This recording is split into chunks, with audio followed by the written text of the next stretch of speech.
Hello, daily reminder. Sa buhay, hindi natin maiiwasan na may mga taong sisiraan ka, may mga taong ida-down ka, may mga taong to the highest level na yung panglalait nila sa'yo.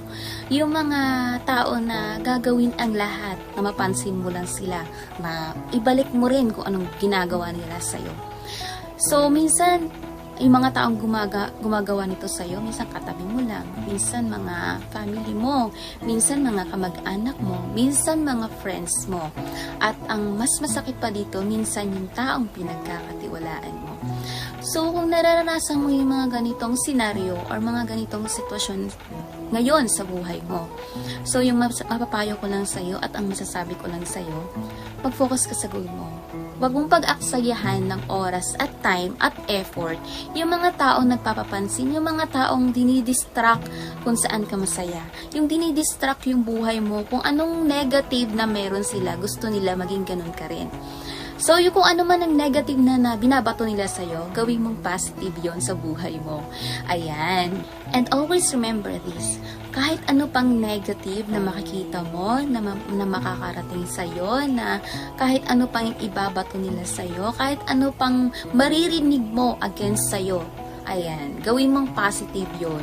Huwag mong pag-aksayahan ng oras, time, effort, sila, ayan, mauubos lang yung energy mo, mauubos lang yung effort mo na instead na pinagpupukosan mo yung goal mo sa buhay, yung mga bagay na makakapag-grow sa'yo, yung mga bagay na magpapasaya sa'yo. So, ayan, so wag mo nang pansinin kasi mas pag pinansin mo sila, mas lalo silang gagawa ng way, mas lalo kanilang aasarin, mas lalo kanilang ida-down.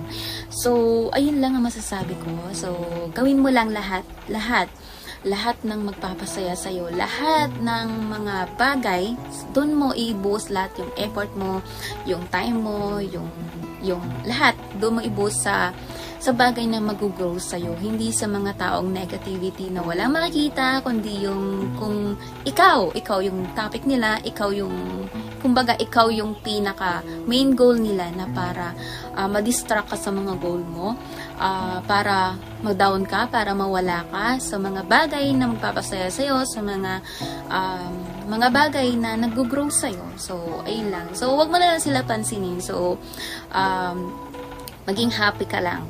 Ayan. So, yun lang ang masasabi ko sa'yo. So, ayan lang. Sana nakatulong. Follow pa more.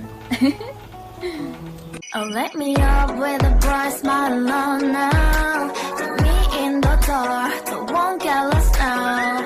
To the moonlight.